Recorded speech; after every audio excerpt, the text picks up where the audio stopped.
17h-19h, on en parle avec Claude Montanet. Des médicaments bientôt prescrits en pharmacie et sans ordonnance, la mort programmée des médecins de proximité, l'arrivée de centres spécialisés avec des professionnels de santé, la téléconsultation pour des kinés, des sages-femmes et autres spécialistes. Une chose est sûre, ça bouge, ça va bouger dans le monde de la santé en France et forcément, ça fait grincer des dents. Comment les médecins réagissent-ils à ces réformes? Quel regard vous portez sur la médecine de demain?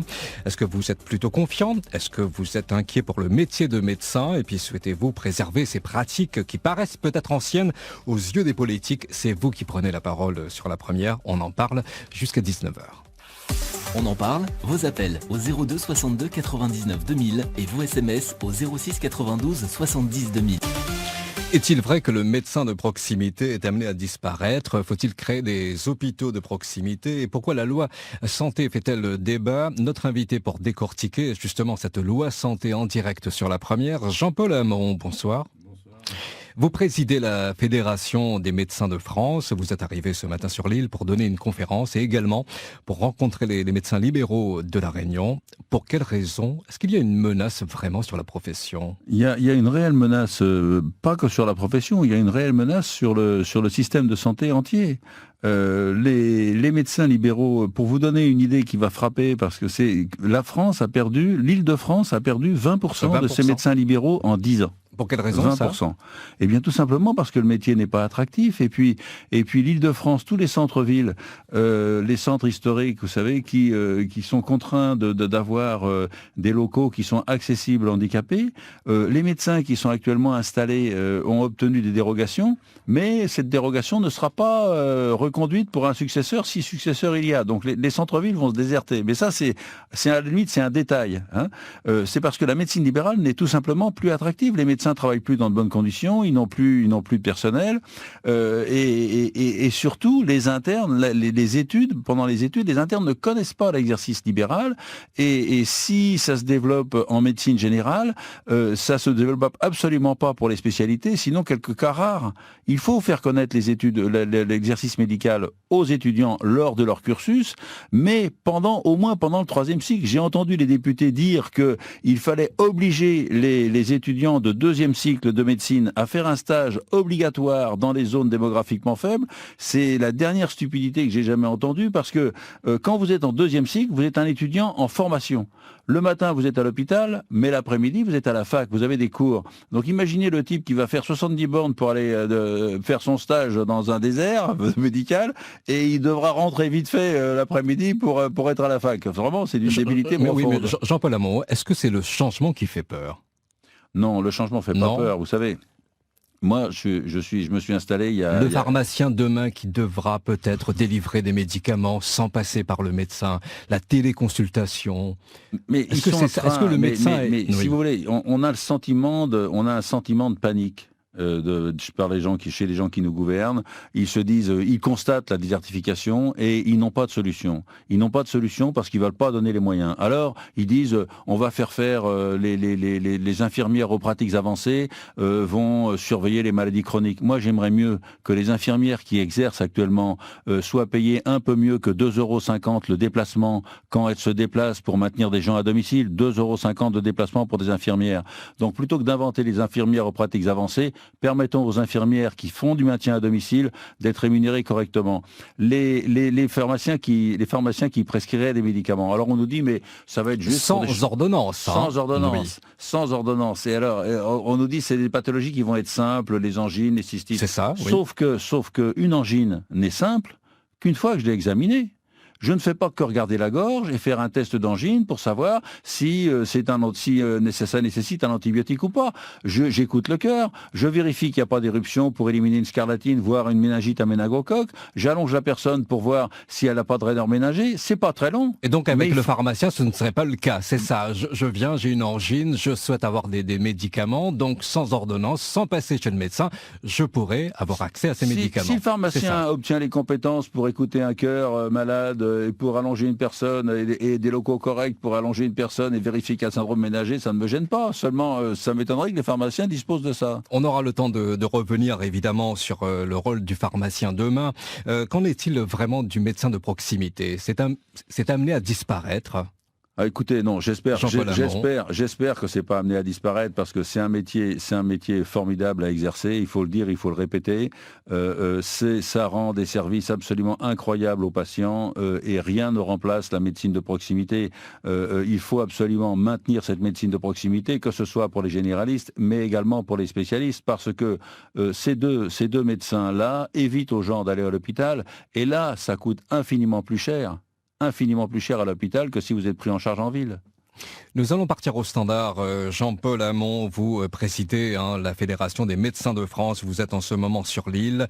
Nous avons avec nous Emmanuel de Grand-Coude sur les hauteurs de Saint-Joseph. Bonsoir Emmanuel. Bonsoir. Bonsoir et merci d'être avec nous. Vous êtes, je le disais, sur Grand-Coude, village perché donc sur les hauteurs de Saint-Joseph. Ouais. Est-ce qu'il y a un médecin chez vous à Grand-Coude, Emmanuel ? À Grand-Coude, non. On n'a pas de médecin. Le plus proche est à 7 km, donc au village un peu plus en dessous, à Jean-Petit.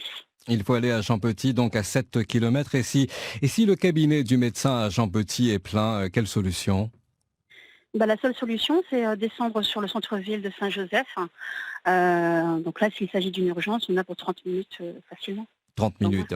Alors, il vous est arrivé dans le passé de vivre des situations compliquées avec, je ne sais pas, votre enfant malade ou besoin d'une urgence. Comment ça se passe ? Alors, j'ai eu le cas dimanche soir où mon fils saignait du nez. Ce dimanche-là, c'est ça. Voilà, donc c'est des choses qui lui arrivent de temps en temps. Sauf que là, c'était beaucoup plus important, épais, etc. Donc ça m'avait un peu affolée. J'ai dû appeler le 112, donc j'étais prise en charge rapidement en me donnant des consignes. Sauf que on m'avait préconisé d'attendre 15-20 minutes d'être sûr que le saignement s'arrête, sinon et qu'il fallait voir un médecin le plus proche. Sauf que, comme je vous disais, le dimanche soir, le médecin le plus proche, il a 30 minutes. Ça veut dire qu'entre-temps, il y a 50 minutes qui s'écoulent, quoi. Oui, Jean-Paul Hamon, reste avec nous, Emmanuel. Quel âge il a, votre fils ? Il a 7 ans. Il a 7 ans, oui. C'était à peu près l'âge auquel mon fils saignait du nez, et je lui avais expliqué que si ça lui arrivait, il fallait qu'il reste assis, qu'il ne s'allonge pas, qu'il comprime ses narines pendant 180 secondes, qu'il compte jusqu'à 180, parce que normalement, au bout de 3 minutes, le caillot se forme. Et ça marche pas mal. Et c'est vrai que c'est extrêmement paniquant parce que si on ne comprime pas les narines, il faut montrer le geste. Si vous voulez, il faut pas simplement boucher le nez. C'est comprimer les narines jusqu'à ce qu'on touche le cartilage. Et on dit à l'enfant de respirer tranquillement par la bouche, de pas paniquer s'il avale un petit peu de sang pendant ces 3 minutes. Et généralement, ça s'arrête très bien. Donc c'est vrai, sauf si votre enfant a une pathologie particulière sanguine. Mais en dehors de ça, je peux vous assurer qu'un saignement de nez, ça s'arrête comme ça s'assoit. Et moi, je me souviens de cette histoire où mon fils était en train de compter dans la cour de l'école et le directeur de l'école lui dit « Mais allonge-toi, mon petit ». Et le gamin dit « Non, je m'allonge pas, je reste assis ». Mais il dit « Allonge-toi ». Et il a fini par dire « Mais t'es con, toi ». Il dit « Mon père m'a dit de rester assis, d'appuyer sur mon nez, de compter jusqu'à 180 et je sais plus jusqu'où j'en suis maintenant ». Belle anecdote. Mais dans le cas d'Emmanuel qui habite sur Grand-Coude, je ne sais pas si vous connaissez l'endroit, Jean-Paul Hamon, donc le médecin le plus proche est à 7 km. Si son cabinet est plein, il faut aller en ville. Qu'est-ce que vous avez à dire, par exemple, à Emmanuel ou bien à d'autres personnes qui sont dans des coins plutôt retirés, pas de médecin à proximité? Je sais, j'ai vu que quand même il y a quand même certains coins ici sur cette île où vraiment c'est très difficile d'accès. Et effectivement, s'il y a une urgence, quand même, s'il y a une extrême urgence, il y a un hélicoptère. Il y avait l'urgence du week-end. Il y a l'hélicoptère, mais là, on va pas envoyer l'hélicoptère pour un saignement de nez. Normalement, ça s'arrête très vite. Mais c'est vrai que ça pose un problème. Mais en même temps, 30 minutes, c'est un délai raisonnable. Là, elle a parlé de son fils, mais bon, j'imagine qu'il y a d'autres femmes qui habitent par là, qui sont en âge d'accoucher. Et donc, quand vous attendez un enfant, c'est toujours délicat. Mais en même temps, on prévoit un peu quand on est dans un coin éloigné, on prévoit. Mais c'est très difficile d'assurer un médecin en moins de 10 minutes. Une demi-heure, c'est déjà un délai tout à fait raisonnable. La plupart des Français sont à moins d'une demi-heure d'un service d'urgence. Mais c'est vrai, on peut pas tout prévoir. Et c'est pour ça un petit peu que la vie dans les coins reculés, c'est très agréable. On n'est pas embêté par la ville, mais en même temps, ça a des inconvénients. Et beaucoup de gens l'acceptent. On sait que c'est un bénéfice-risque. Hein. Moi, ma mère habitait à Belle-Île-en-Mer, qui n'a pas d'hôpital, hein, ou un hôpital local. Et donc, on savait très bien qu'en cas d'extrême urgence, il y avait une réelle perte de chance. Mais en même temps, c'est un choix de vie.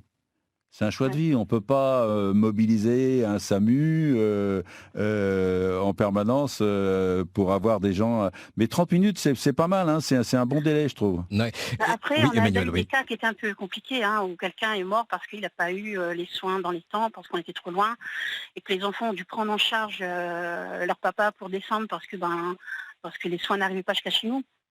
Et ils sont arrivés en bas, c'était trop tard. Et ça s'est passé dans votre famille, Emmanuel? Dans ma famille, oui. Dans la famille? Parce que le médecin était pas disponible, ou alors c'était... Non, on avait appelé les urgences directement, et il n'y avait pas possibilité d'envoyer tout de suite. Et puis, ils ont entendu un peu, il a fallu quand même partir à un moment donné parce que ça devenait urgent. Et la personne est morte arrivée sur Saint-Joseph. Il y a des îlets qui sont très très difficiles d'accès ici. C'est sûr que quand on habite dans des îlets où il faut, je sais pas moi, une demi-heure, 3/4 d'heure même pour accéder même à la route, c'est sûr qu'on prend des risques, mais c'est sûr qu'on peut pas tout prévoir. Là, les régions montagneuses, les régions difficiles d'accès, on sait qu'en habitant dans ces endroits-là, on prend toujours des risques en cas d'urgence.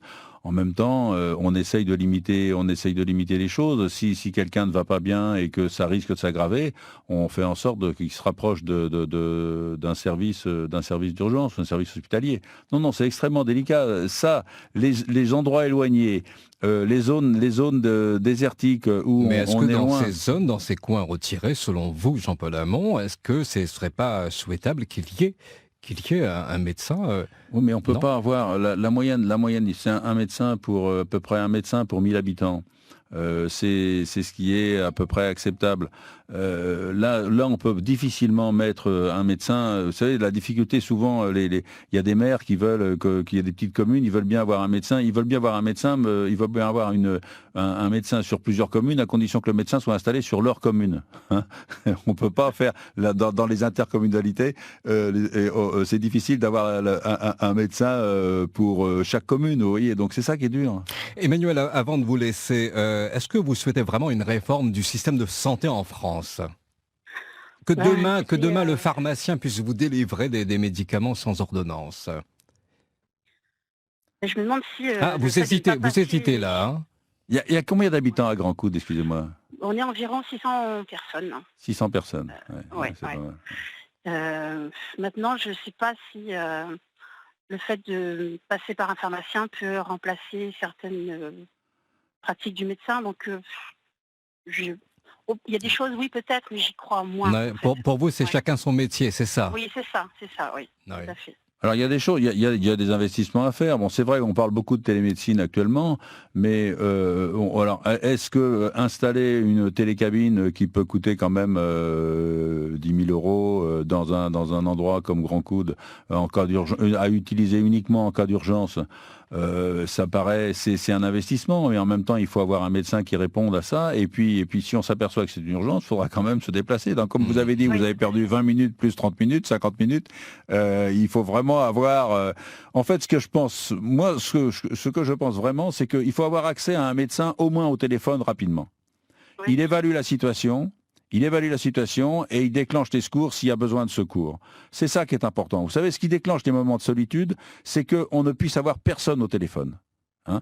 Et là, je pense que sur la Réunion, il y a une régulation qui est assez efficace, qui fonctionne la nuit et le dimanche. Et donc, je pense que ce qui est important, c'est d'avoir quelqu'un au téléphone pour rompre l'isolement. Mais vous savez, la galère ici, Jean-Paul Hamon, et je sais aussi qu'Emmanuel est bien au courant, c'est lorsqu'il y a un décès le week-end, pour avoir le certificat de décès avec le médecin. Bonjour la galère, Jean-Paul Hamon. Hein. Alors, c'est là, je sais que la ministre, la députée Erika Barretsch, donc, va proposer qu'il y ait peut-être d'autres professionnels de santé qui pourrait délivrer les certificats de décès. Alors je sais en plus du médecin. Je sais qu'en Angleterre, quand c'est un décès qui est attendu, quand c'est un décès qui est attendu, on autorise les infirmières en Angleterre à faire le certificat de décès.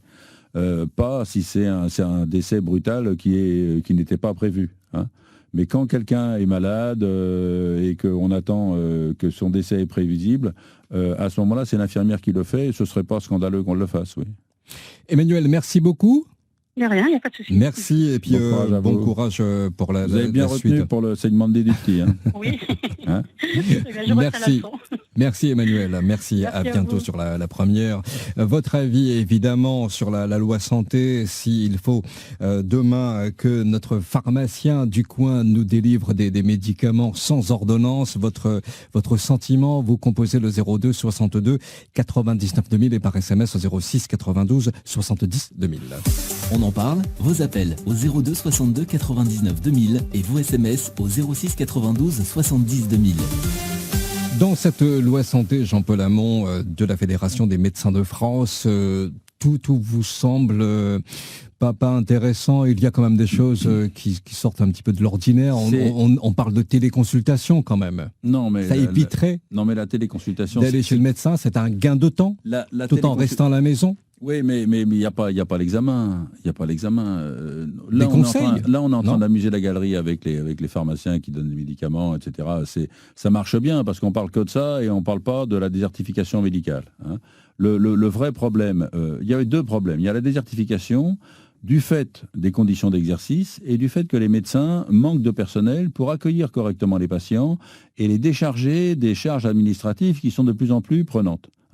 Ou prendre contact avec les services médico-sociaux, parce que quand vous avez une personne âgée qui passe du stade de semi-dépendant à dépendant, il faut que vous ayez une auxiliaire de vie qui vienne à domicile, il faut qu'il y ait un portage de repas, il faut prendre contact avec les autres professionnels de santé. Avec du personnel au cabinet médical, ça marcherait bien. Alors, le président Macron a à peu près compris les choses. Il a dit je vais créer 4000 postes d'assistants médicaux. Sauf qu'il y a quand même 50 000 médecins généralistes.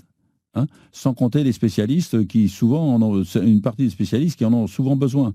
Donc les 4000 assistants médicaux, c'est une bonne idée, sauf que un assistant médical, c'est pas forcément une secrétaire, ça peut être quelqu'un qui fait des examens complémentaires sous contrôle du médecin, ou alors, comme il avait été prévu, l'assistant médical installe le patient dans un autre cabinet de soins pendant que le médecin examine.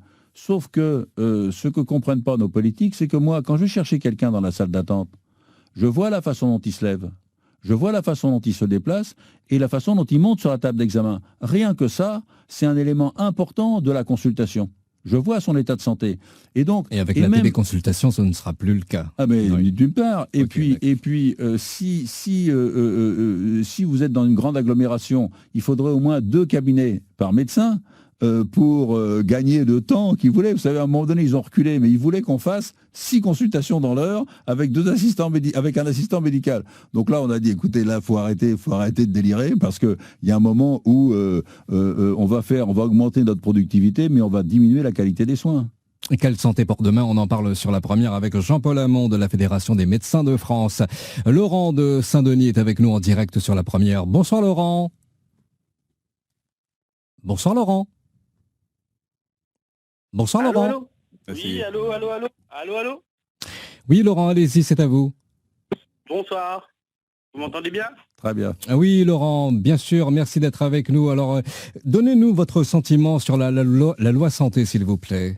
Ben écoutez, comme dans tout, il y a du bon et il y a du moins bon. Mais après, je rejoins, et une fois n'est pas coutume, parce qu'en tant qu'infirmier, on sait très bien qu'en France, on a tendance à dire qu'on apprend aux infirmiers à se méfier des médecins et on apprend aux médecins à se méfier des infirmiers. Bien sûr, c'est une pointe d'humour.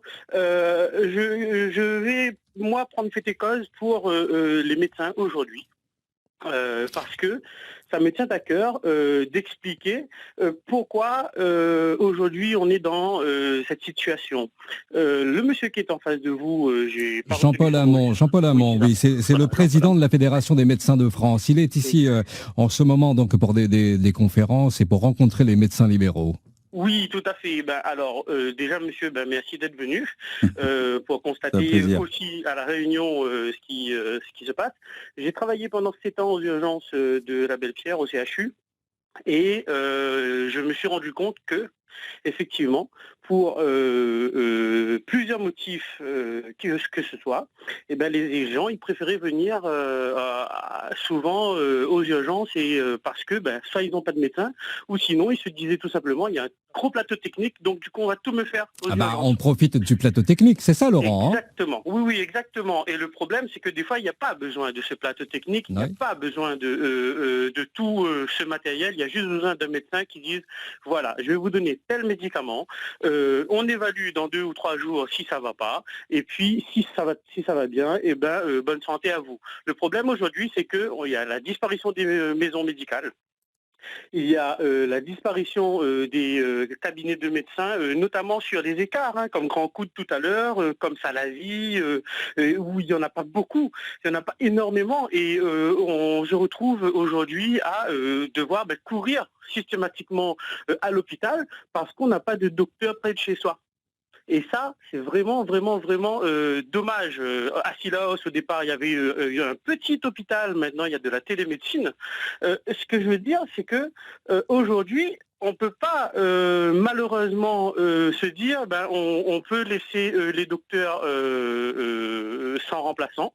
On peut ne pas donner les moyens aux docteurs parce que il y a d'autres professions qui peuvent le faire. C'est faux. C'est faux. Restez avec nous, s'il vous plaît, Laurent. Jean-Paul Hamon. Oui, c'est vrai, il a tout à fait raison. Mais vous savez, les urgences, il y a un double langage. Les urgences, à chaque fois que vous franchissez la porte des urgences, le budget de l'hôpital touche 250 € de passage. C'est-à-dire de mission d'intérêt général. Donc, ça rapporte 3 milliards aux urgences hospitalières. Et comme on demande aux hôpitaux de rembourser leur déficit, je vais vous dire, les directeurs d'hôpitaux, ils ne sont pas encouragés à réguler l'accès aux urgences. Ça, c'est le premier point.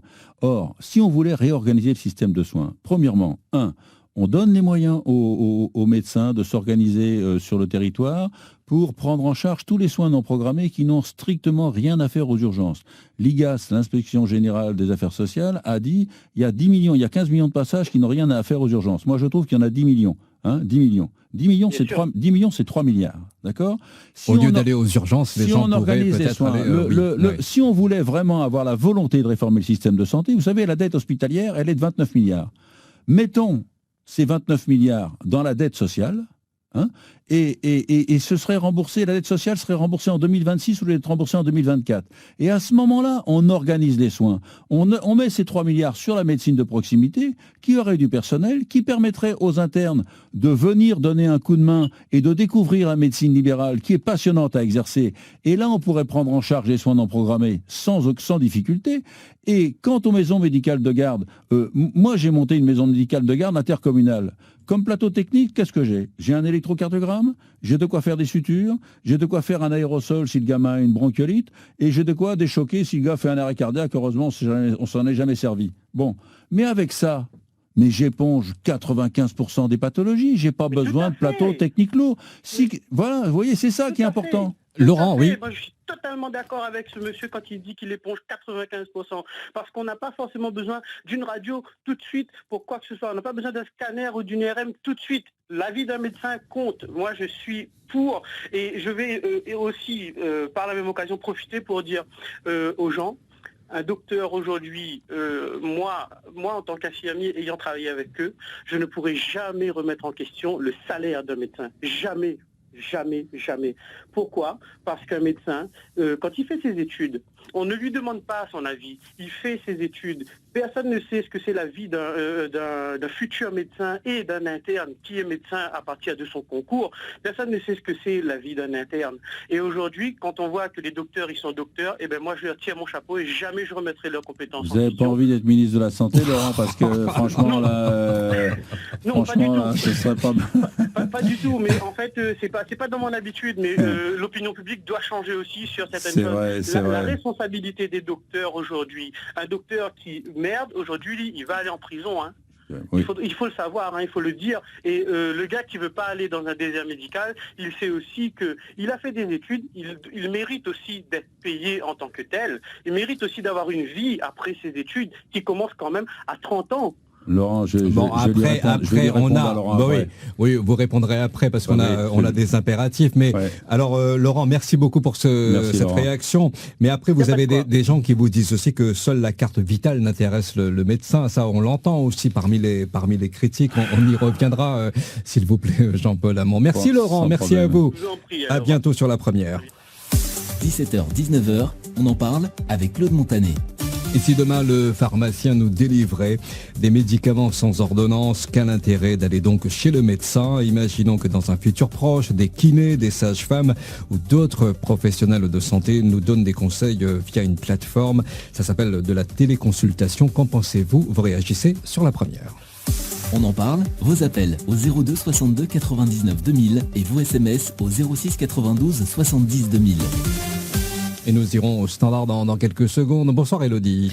Bonsoir Claude, bonsoir à tous. On en parle de cette médecine de demain sur les réseaux sociaux après avoir lu tous les commentaires moyens, on va dire moyens. J'ai lu celui de Lonica, visiblement en colère, qui laisse cette petite phrase: tous les sacrifices de nos aînés pour une vie meilleure sont en train d'être détruits par la dictature Macron. Les réformes passent, les gens s'adaptent comme s'ils n'y pouvaient rien. Autre avis, c'est celui de Jovial. On sera presque comme des robots, nous écrit cet internaute en parlant de l'arrivée prochaine d'une plateforme médicale. Bientôt, ils consultent par téléphone, consultation médecin traitant via Skype de chez soi. C'est ce que répondent les internautes à la question: quelle médecine pour demain? Bien sûr, il y a des pour et des contre. Sacha écrit: chacun son métier. Patrick et Lolo sont contre car c'est comme officialiser l'automédication et surtout dénigrer le travail des médecins.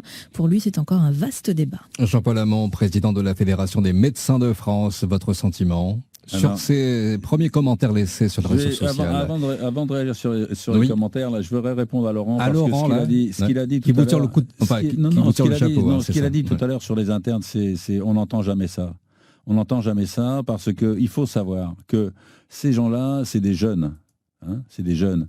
À Bac plus 4, ils travaillent, ils sont payés 80 centimes d'euros par heure. À Bac plus 4. À Bac plus 8, ils sont payés 6,89 € de l'heure pendant 3 ans. Ils remboursent largement leurs études pendant les 3 ou 4 années où ils font marcher les hôpitaux. Ces gens-là, ces internes-là, 27% ont pensé au suicide. 27% ont pensé au suicide. Parce qu'ils sont jeunes, ils ont fait médecine, qu'on y part, fleur au fusil, c'est bien, c'est beau. Mais quand vous êtes à cet âge-là, que vous découvrez la maladie, la fragilité de l'existence, la mort, eh bien, je peux vous dire qu'il faut vraiment être bien trempé. Quand j'ai vu la proposition d'amendement des gens de la France insoumise qui ont osé dire que ces jeunes-là étaient des ingrats corporatistes et qui voulaient les obliger à aller travailler dans les déserts médicaux, d'abord, les déserts médicaux, il faudrait que la France insoumise sache que 70% maintenant de la France, de la métropole, est en zone prioritaire, 70%. Mais traiter les internes comme on l'a fait, ça, je remercie chaleureusement Laurent d'avoir posé ce problème parce que c'est vrai, ils ne sacrifient pas leur jeunesse, mais c'est un métier qui est très dur. Nous avons Philippe au téléphone. Bonsoir Philippe. Bonsoir monsieur Hamon, je suis l'infirmier libéral. Philippe, oui. Vous nous entendez bien? On a un petit peu de mal avec vous au téléphone là, ça coupe par moment. Alors vous êtes avec un kit Bluetooth?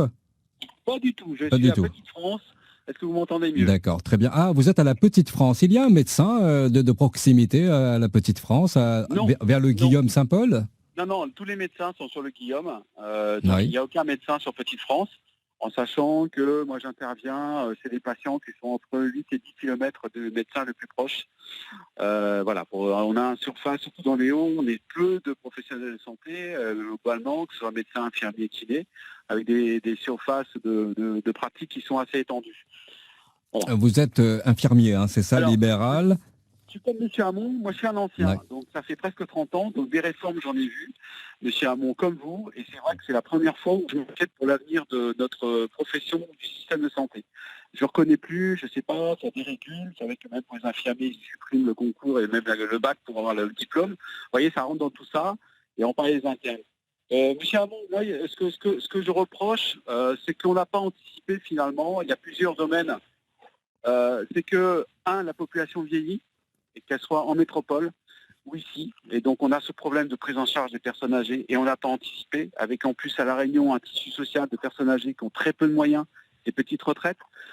2, vous parliez des jeunes, mais moi j'ai de la famille dans la santé, les jeunes ne veulent plus travailler comme nous on a pu travailler à une certaine époque. Moi je fais 86 heures par semaine, honnêtement les jeunes médecins ou infirmiers ou autres, ils ne veulent plus.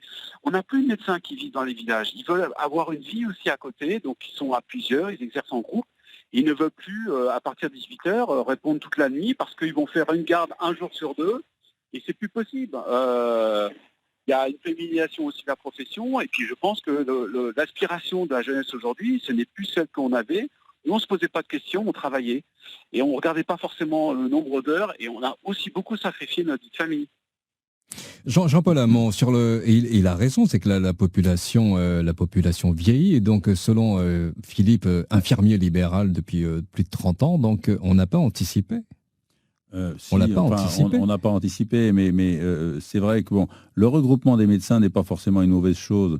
Moi, je suis dans un groupe depuis 45 ans de 5 médecins généralistes. Je suis pas dans une maison de santé pluridisciplinaire qui va coûter la peau des fesses et qu'on ne pourra pas subventionner bien longtemps. Mais à 5 médecins généralistes, on peut assurer une continuité des soins au moins 12 heures par jour. Et ensuite, si on a une maison médicale de garde pas loin et une vraie régulation libérale qui permet justement de mesurer la gravité de la chose, on peut organiser de façon tout à fait satisfaisante sans épuiser les médecins ou les professionnels de santé. Parce que, vous savez, quand vous travaillez 86 heures, c'est vrai, moi j'ai jamais fait des semaines de 86 heures sauf 86 heures par semaine pour Philippe. Sauf dans des périodes de grippe exceptionnelles qu'on n'a pas connues depuis un moment. Mais il faut savoir aussi que c'est une question de sécurité. Il y a une étude qui montrait que si vous travaillez 17 heures consécutives, vous avez une vigilance équivalente à 0,50 g d'alcool dans le sang. Hein ? Donc si vous travaillez le 24 heures, plus le lendemain matin, vous recommencez votre journée, je vous dis pas votre taux d'alcoolémie équivalent de vigilance, vous voyez. Donc il y a des raisons de sécurité aussi. Donc effectivement, moi dans mon groupe, j'ai 2 femmes qui sont associées. Les 2 dernières arrivées sont 2 femmes. Elles travaillent entre 50 et 55 heures par semaine. Elles se plaignent pas. C'est un rythme qui est tout à fait correct et acceptable. Mais je comprends très bien que des jeunes, ils ont envie de travailler un peu moins. Vous savez, les internes, ils se font des semaines de 70-80 heures. Hein. Et c'est pas par hasard s'il y a un taux de suicide chez les internes. S'il y a des jeunes qui souhaitent plus des horaires beaucoup plus sympas, plus corrects. Mais c'est normal. Mais c'est normal. Mais dans ces cas-là, c'est normal. Mais c'est normal aussi que de l'autre côté, on lance la téléconsultation, on propose peut-être. Mais justement, on peut, si vous voulez, si on favorise des regroupements monodisciplinaires. J'ai entendu de la part d'un énarque, j'ai entendu une chose intelligente. Ça n'est pas sourd. Hein. C'était des regroupements monodisciplinaires. C'est-à-dire, on regroupe des médecins, on regroupe des infirmiers, et là, avec ça, on peut faire. Et puis, on fait communiquer les gens entre eux. Hein, ils ne sont pas forcés, obligés d'être dans une grande maison, tous ensemble, etc., à se voir tous les jours.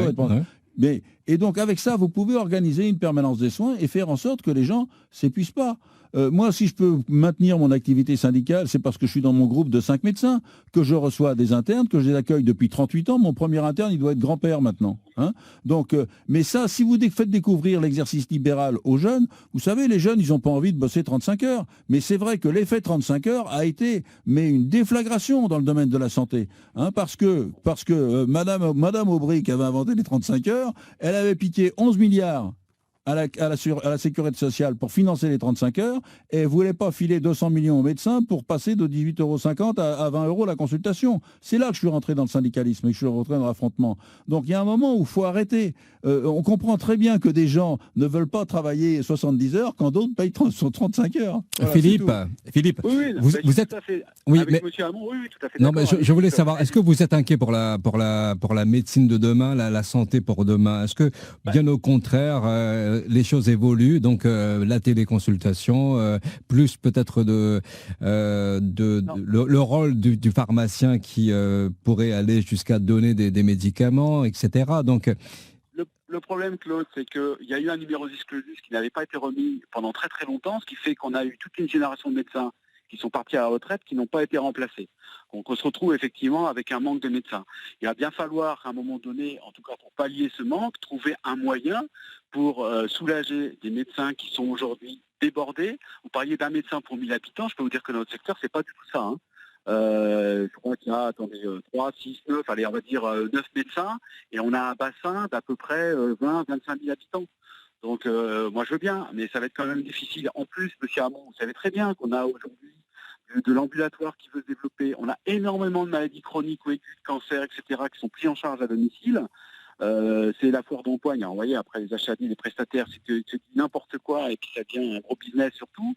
Ouais, voilà, c'est ça. Le problème des prestataires, ce serait bien d'en parler, effectivement, parce que là, ils vous bouffent la laine sur le dos pour 4 fois plus cher que ce que vous pouvez faire vous. Voilà, et vous montez à la caisse et vous prétendez que c'est le contraire. Bon, donc moi j'étais aussi syndicat, j'ai fait partie de la commission paritaire des infirmiers à la Sécu. Je vous dis que un jour, voilà, j'arrête, je fais du vélo, ça sera beaucoup plus productif. Philippe, donc, oui. Voilà. Oui, très vite, parce que par moment on vous perd et ça, voilà, c'est un peu dommage avec le téléphone. Vous parlez notamment, ce qu'il faut surtout retenir, c'est jusqu'en 2025, la France va connaître plus de départs en retraite de médecins que d'arrivées. Oui, et puis surtout, il va y avoir un problème. Il y a 5000 médecins salariés qui partent à la retraite chaque année.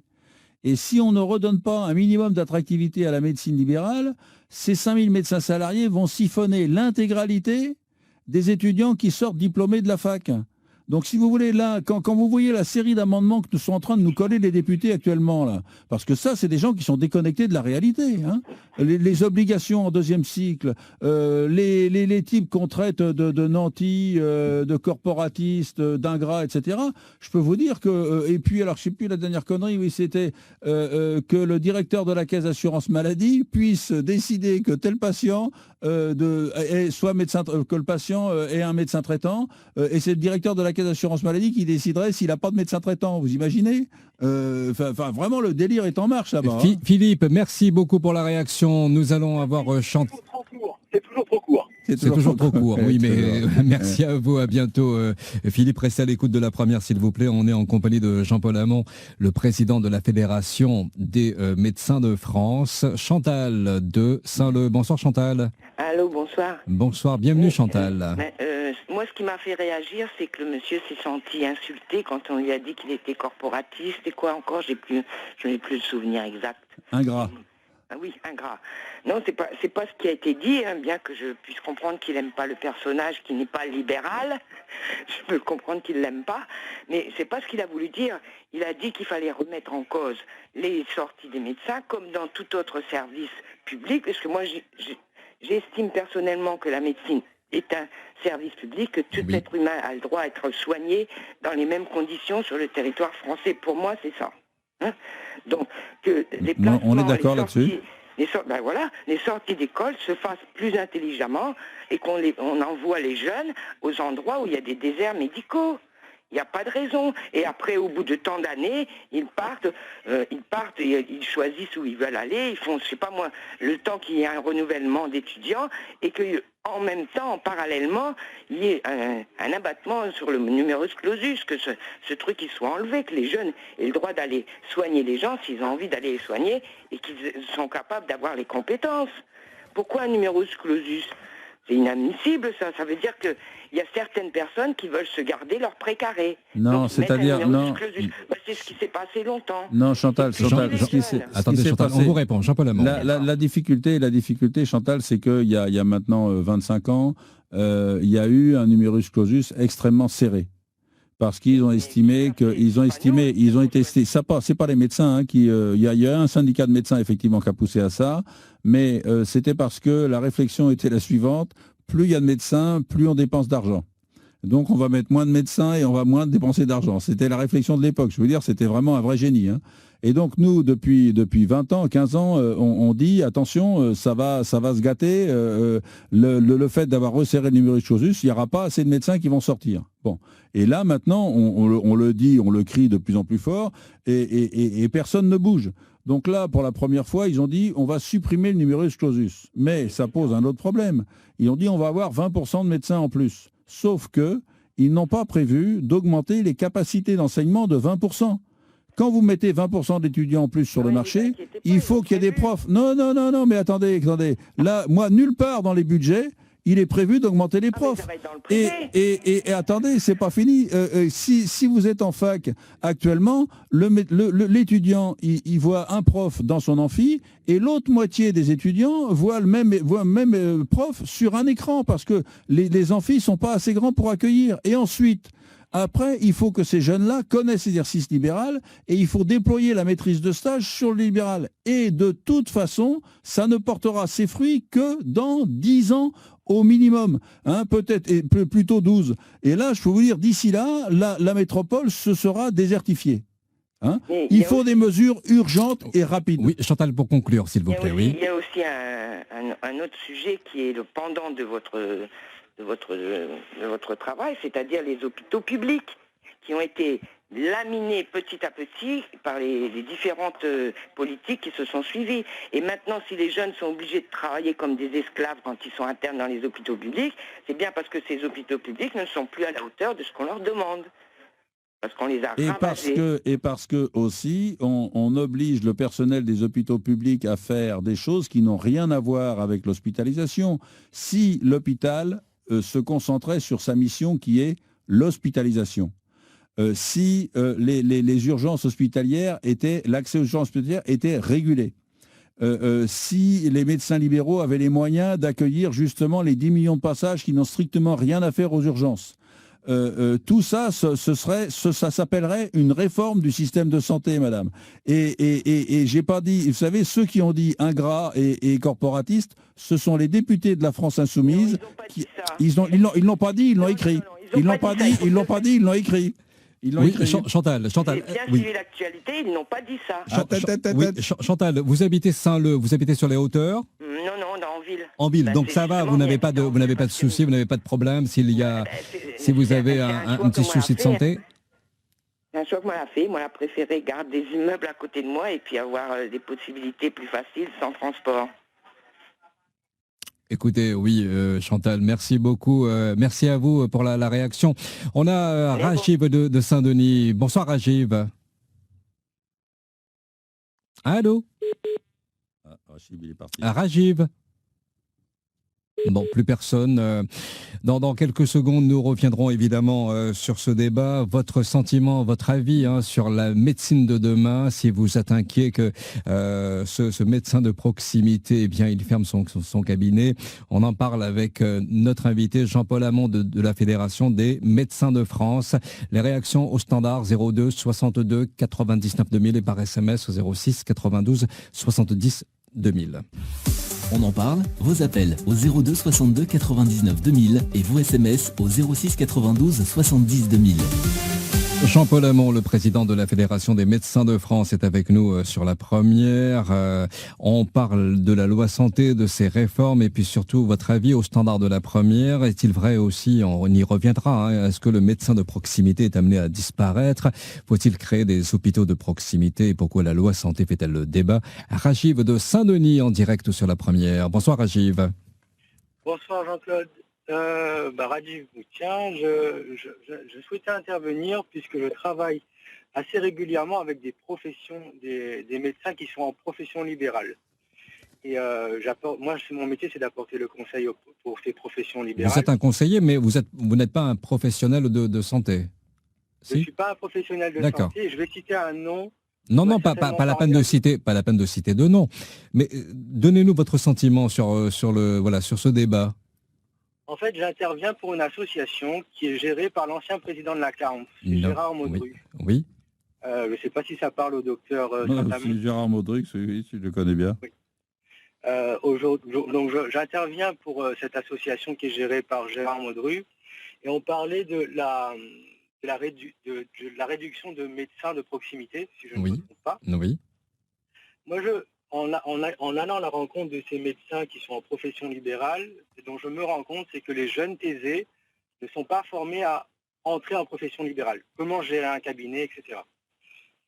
Qui amène au fait que beaucoup de jeunes thésés n'ont plus forcément envie de rentrer en libéral. Et au-delà de ça, il y a beaucoup de contraintes à travailler en libéral. Quand on pense que les médecins gagnent beaucoup d'argent en profession libérale, il faut savoir qu'il y a pas mal de prélèvements sur leur activité, qui fait qu'au final, il ne reste pas forcément grand-chose au vu de ce que l'activité génère. J'entends par là, je parlais de la CARMF. La CARMF, c'est le régime obligatoire des médecins. La CARMF prélève de l'argent sur ce qu'on appelle le bénéfice bénéfice non commercial de l'activité. Donc, c'est-à-dire que plus un médecin va travailler et plus il va devoir payer des redevances à son régime obligatoire. Mmh. Pareil, il va devoir payer également des URSSAF, des prélèvements sociaux. D'accord, oui. C'est charge, oui. Voilà, et il va devoir, cocktail final, il va devoir payer de l'impôt sur le revenu sur son activité. Donc nous, dans notre jargon, on les appelle les citoyens passifs de leur fiscalité, parce que plus ils bossent et plus ils sont redevables. Donc aujourd'hui, et je reviens à ce que je disais, toutes ces contraintes-là ne sont pas expliquées en université quand on veut passer en libéral. Et ce qui explique pourquoi aujourd'hui il y a de moins en moins de jeunes thésés qui veulent passer en libéral. Ça, c'est votre sentiment. Et qu'en pensez-vous, Jean-Paul? Attendez, on en pense. Jean-Paul Amand. On pense qu'il n'a pas tort, parce que là, récemment, j'ai un de mes collègues qui est venu sur la Réunion, justement, pour parler gestion du cabinet médical. Et malheureusement, il est arrivé en pleine période des Gilets jaunes, là, les médecins avaient beaucoup de mal à se déplacer pour venir aux réunions. Mais on fait des formations gestion du cabinet médical. Et quand on reçoit des internes dans nos cabinets en stage comme ça, à chaque fois, on les sensibilise. Les prélèvements de retraite, c'est normal, hein, tout le monde en a. Des prélèvements d'URSSAF et de charges sociales, c'est normal aussi. Les charges du cabinet, le payer le secrétariat, les charges sociales, etc. Tout ça, ça fait partie du boulot du médecin de toutes les professions libérales. Mais c'est vrai que les médecins ne sont pas forcément sensibilisés. Mais là, nous, on leur apprend ça quand... c'est pas ça qui effraie les gens, ça perturbe un petit peu. C'est vrai que si on avait du personnel, on ferait moins administratif là-dessus, mais bon, c'est le lot de toutes les professions libérales. Jean-Paul Amand et Rajiv, s'il vous plaît, restez avec nous, le temps d'accueillir Elodie pour notamment ses commentaires laissés sur le réseau social Facebook. Oui, certains de nos internautes prennent un retour à la médecine d'antan. Selon Thierry, ce serait la seule solution, faire un retour à la médecine ancestrale et traditionnelle, c'est-à-dire la prise de tisane, une alimentation saine et surtout adaptée à chaque maladie. Non seulement cela résoudrait le problème de la disparition des médecins généralistes, mais ça remplacerait, selon lui, toute la médecine dans son ensemble. Alors vraisemblablement, la disparition, entre guillemets, de la médecine telle qu'on la connaît aujourd'hui, ça ne dérange pas Thierry. Il propose donc cette alternative. Martine aussi nous parle de cette médecine naturelle, traditionnelle, retour à ces méthodes, herboristerie, tisane, méditation, alimentation saine adaptée au groupe sanguin, Ayurveda, etc. Elle écrit aussi que le premier médicament reste l'alimentation. Il faudrait essayer de faire autrement pour être moins malade et plus autonome. Et puis on ferait appel aux médecins uniquement en cas d'urgence et de pathologies plus compliquées. Elle est aussi d'avis que chacun est responsable de sa santé et parle de responsabilité individuelle et de prise de conscience. Oui, Rajiv, vous avez entendu ces commentaires, plus un retour vers plus une médecine traditionnelle. Vous en pensez quoi? Je sais que certains médecins dans les coins un peu plus retirés tendent à intégrer ça dans leur façon de pratiquer la médecine générale. Moi, j'ai des médecins avec qui je travaille sur la plaine des CAF, etc. Et on a un public qui est sensible à ça. Mais après, c'est pas adaptable sur toutes les zones géographiques de la Réunion. Quand on est en zone plus urbaine, la patientèle n'est pas forcément sensible à ça. On a un public qui est consommateur de ce type de médecine. Et ça c'est ancré dans notre culture. Dans la culture réunionnaise, historiquement, on s'est soigné avec nos grands-mères par les tisanes. Mais dans la population plus urbaine, j'ai pas l'impression que ça... Alors la question, là, on y reviendra après le journal. Juste avant de vous laisser, Rajiv, vous êtes inquiet ou pas alors pour le monde de la santé demain? Est-ce qu'il faut une réforme du système du système de santé en France? Moi, je dirais que déjà à la Réunion, on a le tiers payant généralisé et on n'a jamais l'impression de payer sa consultation. Oui. Sauf erreur de ma part, on est un peu plus consommateur de consultations médicales à La Réunion, contrairement peut-être à la métropole. Et aujourd'hui, les médecins me disent, moi j'ai des personnes âgées, j'ai des gens de milieu social faible qui sont plus consommateurs de consultations.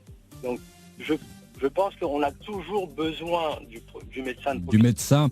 Rajiv, on est obligé de vous laisser, mais oui, on reviendra sur le débat puisque nous sommes ensemble jusqu'à 19h. Continuez à réagir au 02 62 99 2000 par SMS au 06 92 70 2000. 17h, 19h, on en parle avec Claude Montanet. Ça va bouger dans le monde de la santé en France et forcément, on en parle depuis 17h, ça fait grincer des dents. Et puis comment surtout les médecins réagissent-ils à ces réformes? Quel regard vous portez sur la médecine de demain? Est-ce que vous êtes plutôt confiant? Est-ce que vous êtes inquiet pour le métier, surtout la profession de médecin? Et puis si vous souhaitez vraiment préserver ces pratiques qui paraissent anciennes aux yeux des politiques, c'est vous qui prenez la parole sur la première. Merci de réagir. On en parle, vos appels au 02 62 99 2000 et vos SMS au 06 92 70 2000. On en parle avec Jean-Paul Hamon qui est de la Fédération des médecins de France. Jean-Paul Hamon, nous sommes rejoints en studio par Philippe de Chazourne. Bonsoir Philippe de Chazourne. Bonsoir.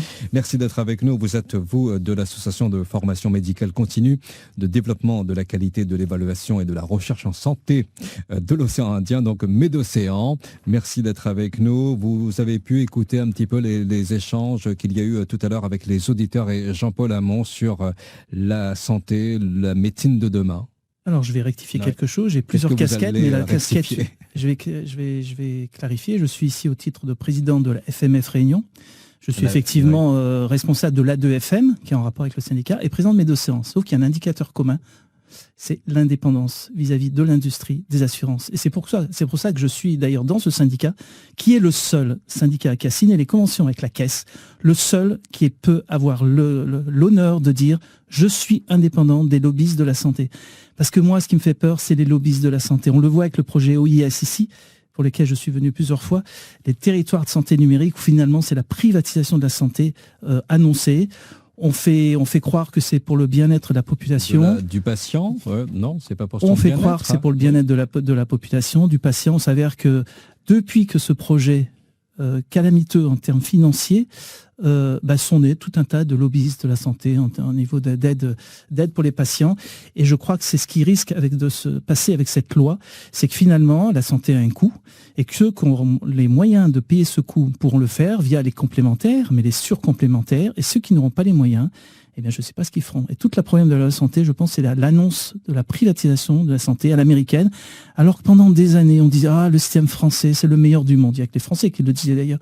Mais pourquoi changer un système qui était dit par tout le monde comme le meilleur du monde? Il y avait des choses à modifier, probablement, mais pas forcément tout chambouler pour se retrouver avec une destruction d'un système qui marchait pas mal, notamment en matière de médecine de proximité. Avant de partir au standard, retrouver notre auditeur de Saint-Joseph, Jean, quelle est la situation sur le territoire de La Réunion, Philippe de Chazourne? Les médecins de proximité, est-ce que oui, ça va là où nous habitons, on peut avoir accès à un médecin? On a entendu tout à l'heure une auditrice qui habite ce Grand Coude. Bon, elle fait que 7 km pour aller voir un médecin sur Jean Petit, donc si le médecin il peut pas recevoir, elle va faire 30 minutes pour aller en ville, donc ça va, il n'y a pas trop de à mon connaissance, je suis pas sûr qu'il y ait beaucoup de problèmes. Peut-être grâce aux médecins de proximité, parce que le vendredi à 18h, qui c'est qui va voir les patients? Pensez que c'est les salariés de l'hôpital qui ferment à 15h? Pensez que c'est les médecins de la caisse qui sont déjà en week-end?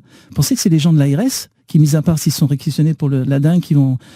On parlait des certificats de décès, on en reparlera peut-être juste après. Ah oui, s'il vous plaît. Oui. Mais les certificats de décès, c'est pareil. Qui c'est qui les fait, les certificats de décès? Qui c'est qui les a fait pendant des années et déontologiquement vous allez dire, non, faut pas vous faire payer parce que quand même, non, c'est fini ça, c'est fini. Quelle est la profession qui accepte de travailler le soir, la nuit, pour des... Alors, on n'est pas là pour aussi revendiquer des salaires, mais il y a un minimum quand même. Et puis je crois que les personnes, puisque j'ai entendu dans la voiture tout à l'heure, qui disent que on fait des combats catégoriels, d'abord c'est le but d'un syndicat. À RFO, enfin, Réunion Première, vous êtes aussi syndiqué pour... mais c'est pas ça le fondement du problème. Le fondement du problème, c'est que derrière des luttes syndicales, je pense que c'est des luttes pour le patient et pour la prise en charge du patient.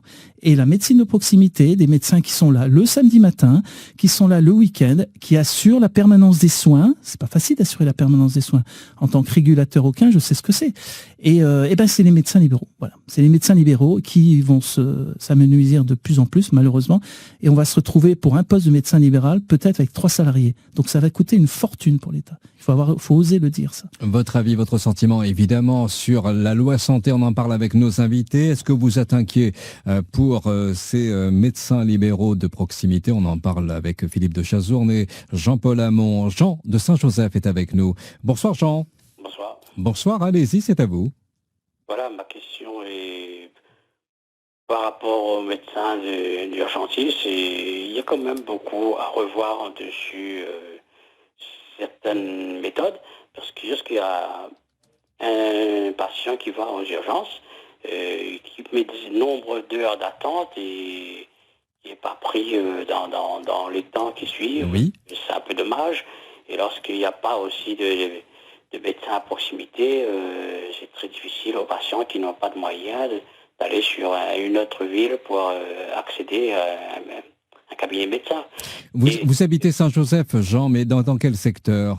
Alors pour le moment, je suis centre-ville, moi. Vous êtes en centre-ville, d'accord. Ouais. Et lorsqu'il n'y a pas les pharmacies aussi, les pharmacies, il y a quand même un manque, parce que quelquefois, on va chez le médecin à proximité, c'est le soir, après 18h, 20h, il n'y a pas de pharmacie du secteur, il faut aller sur une autre ville.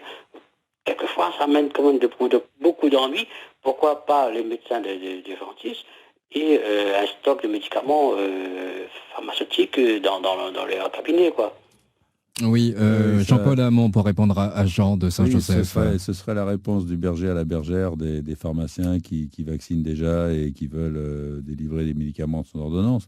J'ai été, dans mon premier emplacement, il y a quand même quelques années, j'étais pro-pharmacien, c'est-à-dire que j'avais dans mon cabinet un stock de médicaments, ceux que je prescrivais généralement, et qui permettaient aux patients, justement, de ne pas faire les 25 km nécessaires pour aller à Vannes, à la première pharmacie qu'il y avait. Et donc, c'est effectivement une solution qu'on peut proposer et qui, je pense, défriserait un petit peu les pharmaciens qui, là, actuellement, ne sont pas tous, certes, favorables à la délivrance des médicaments, mais là, je pense qu'ils seraient très énervés si les médecins avaient dans leur cabinet des médicaments, effectivement. Jean ? Oui, mais n'empêche que... Ah ben, ça rendrait service, ça, je suis d'accord. Mais pareil pour les vaccins, hein, on pourrait avoir des vaccins. Vous savez, les médecins généralistes, ils ont des frigos. Hein, on peut garder les vaccins au frigo et on peut très bien, dans la même consultation, vacciner sans que vous soyez obligé d'aller à la pharmacie. Hein. On pourrait le faire. Oui, mais il faudrait peut-être penser, parce que ça pose beaucoup d'ennuis aux gens, après, quoi. Mais vous savez, le but, c'est pas de rallumer la guerre entre professions. Le but, c'est de faire en sorte que vous ayez des médecins de proximité. Vous dites, vous attendez aux urgences. Mais si les urgences n'accueillaient réellement que les véritables urgences, les urgentistes ne seraient pas débordés. Mais pour ça, il faudrait que les médecins aient les moyens d'accueillir correctement tous les soins non programmés qui n'ont strictement rien à faire aux urgences et qui coûtent 3 milliards à la collectivité. Voilà ce qu'il faudrait faire. Mais ça s'appelle une vraie réforme du système de soins et on en est loin avec le projet Santé 2022. Jean, merci à vous. Oui. C'est très loin, mais n'empêche que c'est une réforme qui ne portera pas ses fruits, quoi. Pour vous, cette réforme n'a pas lieu d'être, n'a pas de sens? Non. Non. Parce qu'elle est consultée par... La téléconsultation, oui, c'est ça, oui. Informatique, on ne sait pas vraiment quelle est la douleur. Oui. Non. Au contraire, ça nuira les personnes qui utilisera ça, puisque un certain nombre d'années vont dire, voilà, c'est le problème vient des ondes, etc., etc. Ça peut rendre des services, mais je peux vous dire que jusqu'à ce qu'il y ait de sérieux ennuis, moi je cite toujours en exemple cette femme qui était venue me voir un samedi en consultation, qui avait attendu patiemment son tour dans la salle d'attente. Elle avait attendu pendant près d'1 heure, et pendant ce temps-là, il y avait des parents qui insistaient pour que leur enfant passe parce qu'il avait 38 et qu'il était passé devant tout le monde, etc. Celle-là, elle avait attendu patiemment. Et quand elle est arrivée dans mon cabinet, que je l'ai allongée, et elle avait une péritonite généralisée. J'ai posé la main sur le ventre était dur comme du bois. Et je lui ai dit, mais madame, vous devez avoir mal. Et sur le ton où je vais vous le dire, elle m'a répondu, ah docteur, atrocement, pas plus fort que ça. Hein, et ben, je peux vous dire que cette personne-là, dans une cabine de téléconsultation, je ne sais pas où elle aurait terminé, parce que là, elle est allée immédiatement en chirurgie, et quand je suis allé la voir à la fin de mes consultations dans la soirée, et que j'ai vu le chirurgien qui descendait du bloc, il me dit qu'elle avait du pu plein le ventre, et elle ne se plaignait pas, elle avait attendu sagement sur sa chaise dans la salle d'attente, sans se plaindre. Donc, si moi je veux bien faire de la télémédecine avec des gens que je connais, dont je connais la façon dont ils vont réagir, mais si on imagine qu'on va parler à un médecin qui ne vous connaît pas, qui ne va pas pouvoir poser la main sur votre ventre et réellement écouter votre cœur, écouter vos poumons, même si les stéthoscopes de téléconsultation, etc., on prend des risques avec les patients, et en tous les cas, ça ne réglera pas les problèmes de désert médical, sûrement pas. Jean, merci à vous, merci. À bientôt. Continuez à réagir au standard de la première. À votre avis sur la loi santé. Il y a cette réaction de JB. Une pensée, puisque vous connaissez bien Mafat, Philippe de Chazourne, une pensée pour les Mafatais, pas de médecins. À proximité des Ilettes, il se contente, alors ça c'est sa réaction, plutôt en colère, commission de l'ADAS 1 fois par semaine et encore. Oui, alors pour la situation des Mafatais. Oui, mais ça pourrait être pire, parce qu'il y a justement il y a une téléconsultation depuis plus de 10 ans, 15 ans même, avec le SAMU, Centre 15 et Mafat, notamment avec une infirmière. Donc évidemment, mais à la limite, il faudrait faire des routes. Voilà, mais évidemment qu'il n'y aura jamais de route. Et donc, je pense que l'État, quand même, a fait le mieux qu'il pouvait faire pour Mafat, c'est-à-dire des consultations programmées régulières avec un médecin et une infirmière par hélicoptère toutes les semaines. Et puis, en cas d'urgence, je peux vous dire que le PGHM, il marche à pied, il va aller secourir. Avec les nouveaux hélicos, ils peuvent parfois y aller la nuit, avec risque, mais y aller la nuit. Mafat n'est pas du tout laissé à l'abandon. Et avec ces téléconsultations qui se font entre le SAMU et certains îlets de Mafat, je crois qu'il y a la nouvelle et puis d'autres, mais depuis des années, depuis 15 ans. Et maintenant, ça commence aussi avec Sillaos, puisque avant, on hospitalisait systématiquement les gens de Sillaos, les Accords à Saint-Pierre, et maintenant, ils peuvent transiter par le petit hôpital de Sillaos, où il y a une cabine de téléconsultation avec une infirmière au bout du fil, et en direct avec le SAMU. Donc, je veux dire qu'il y a quand même des choses qui sont faites. Pour utiliser les nouvelles technologies, mais je suis tout à fait d'accord avec le docteur Jean-Paul Hamon, c'est attention aux dérives, et les dérives, elles ont déjà commencé. Comme par hasard, le 15 septembre, le jour d'une signature des syndicats médicaux, dont je suis, mais que je ne défends pas forcément sur tous les plans. Alors, je reviens sur les certificats de décès. La députée Erika Barrege qui propose que les certificats de décès puissent être délivrés par d'autres personnels de santé, en plus des médecins. Philippe de Chazourne, vous en pensez quoi ? Vous savez, demain, avec Jean-Paul Hamon, on a une CPR. Commission paritaire régionale. Oui. Comité paritaire régional, c'est une déclinaison de la CPN, Comité paritaire national, dans lequel Dr Jean-Paul Hamon est président, et son vice-président, c'est monsieur Nicolas Revel, directeur de la CNAM. C'est un sujet qu'on a plein de fois mis à l'ordre du jour. Il y a plein de solutions. Pour moi, un certificat de décès est une urgence. Il est mort, c'est pas une urgence. C'est une urgence. C'est un terrible drame familial, surtout quand c'est pas trop attendu. Quand c'est attendu, en général, le médecin traitant fait en sorte de faire que tout se déroule bien. Quand c'est pas attendu, et nous avons un ami commun, un parent commun pour qui c'est arrivé il y a quelques jours, quand c'est pas attendu, c'est un drame. Parce qu'on ne sait plus qui appeler, la mutuelle santé ou n'importe quelle autre mutuelle. Qu'est-ce qu'elle veut ? Le certificat de décès. Eh bien, pour avoir le certificat de décès, il faut un médecin. Avant, on pouvait, au niveau du 15, faire des constats de décès. À partir du moment où il y a des constats de décès, les funéraires, les convois funéraires, pouvaient mettre une chambre froide, une table réfrigérante au domicile. Maintenant, le constat de décès ne marche plus. Ça se faisait au SAMU. C'est une petite dérogation domienne, voilà. Oui. C'est interdit maintenant. Donc, il faut le certificat de décès. Certificat de décès, il faut donc le médecin. Mais qui c'est qui connaît le mieux la famille? C'est pas le médecin, c'est les infirmiers, il y en a partout. Et puis si on veut élargir, moi je dirais bien que les médecins de la Sécu, les médecins hospitaliers, les médecins de la DRAS, les médecins de l'ARS, pourquoi ils sont aussi compétents que nous? Savoir si quelqu'un est mort, franchement, faut pas avoir fait... voilà. Et donc, je veux dire, ok, nous on y va, mais il n'y a pas que nous. Moi, donc j'invite tous les médecins de Lille, il y en a 1800.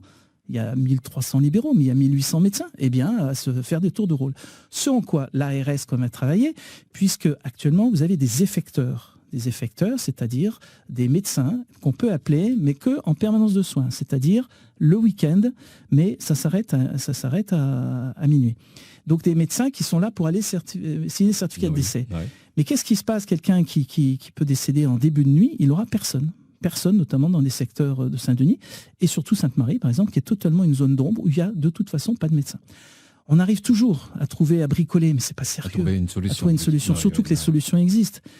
Dans le même ordre de solutions, les solutions, elles existent, sauf que l'État, en l'occurrence l'ARS ici, ne prend pas le temps ou ne veut pas essayer de faire changer les choses. Je vais vous raconter une anecdote qui est pour moi une anecdote terrible. C'était il y a quelques jours, une réunion de l'ARS sur le plan régional de santé pour numéro 2 pour les handicapés. On parlait des urgences tout à l'heure.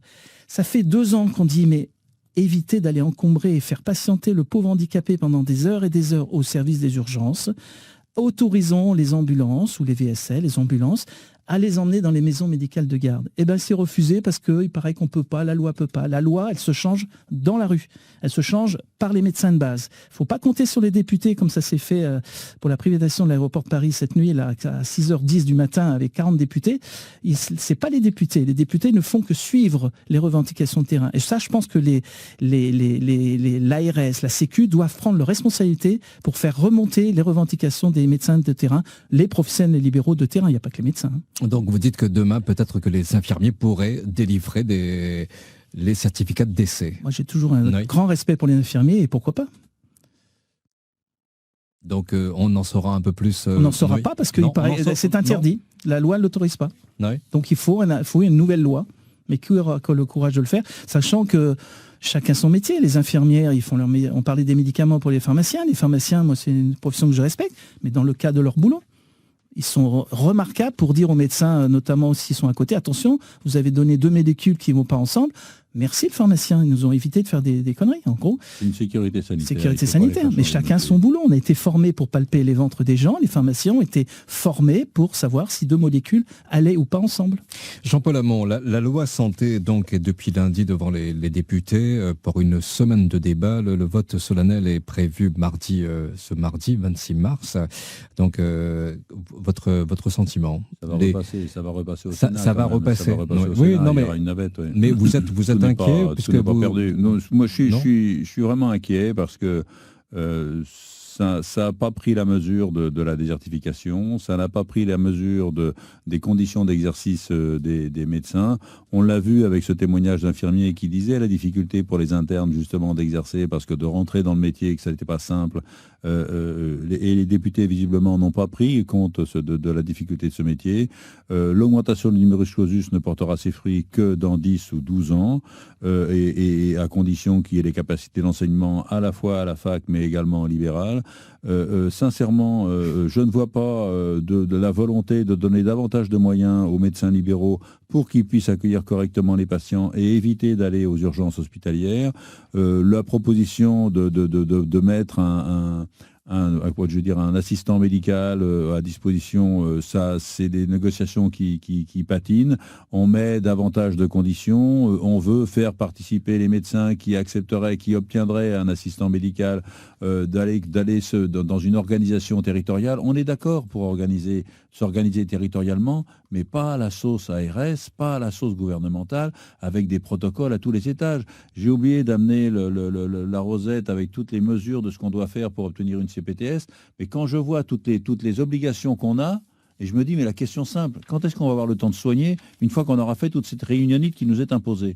Donc, si vous voulez, je suis effectivement, vous dites, je suis inquiet, je suis inquiet. Les fameux CPTS, ce sont les communautés professionnelles, hein, c'est ça? Territoriales de santé, voilà. C'est entre infirmiers. C'est quoi? C'est l'hôpital de proximité? Non, pas du tout. C'est encore autre chose. C'est encore autre chose. L'hôpital de proximité. Mais ça y ressemblerait?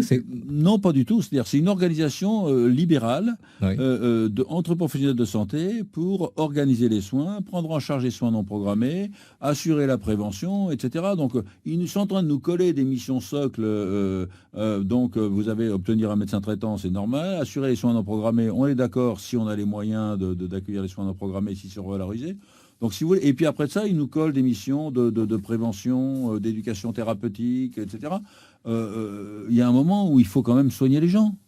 Voyons comment ça réagit du côté du réseau social Facebook avec Elodie. On se pose des questions, Claude, sur la manière de sur procéder. La santé de demain. Oui, sur la manière de procéder en ce qui concerne la téléconsultation. Les internautes ont un peu de mal à l'idée de parler de leur maladie au téléphone. Sophie qui écrit « Il faudrait expliquer notre maladie avec un robot ou un répondeur automatique ». Isa qui lui répond que la consultation Internet, cela existe déjà. Je vous donne aussi l'avis de Sébastien. Selon lui, les futurs médecins de proximité sont les infirmiers. Et il explique pourquoi. Bien parce qu'il n'y a plus beaucoup de médecins qui se déplacent. Alors les yeux et les oreilles des médecins, ce sont les infirmiers.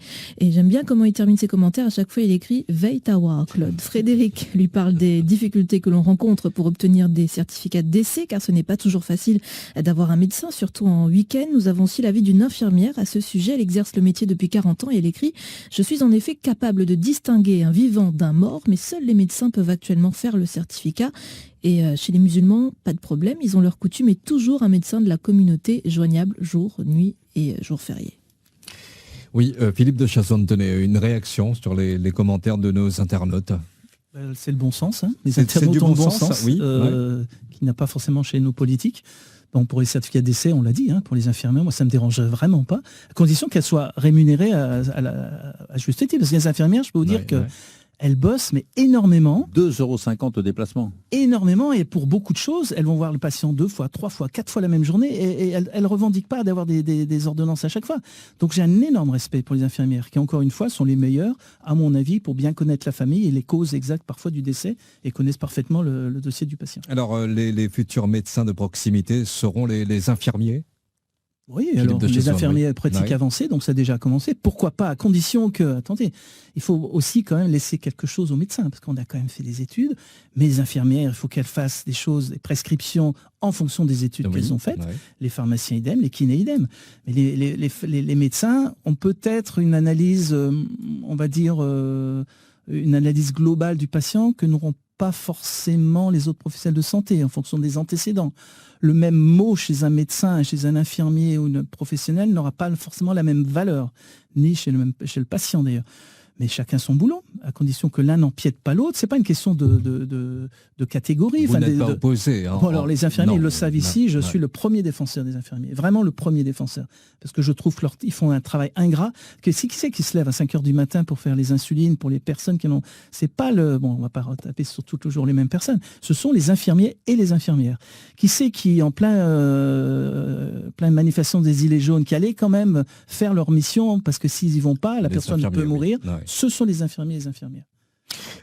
Vous répondrez tout à l'heure sur notamment le pharmacien, le cas du pharmacien qui pourrait délivrer des médicaments sans ordonnance. Nous avons Marie depuis Sillaos, depuis le siècle de Sillaos. Bonsoir Marie.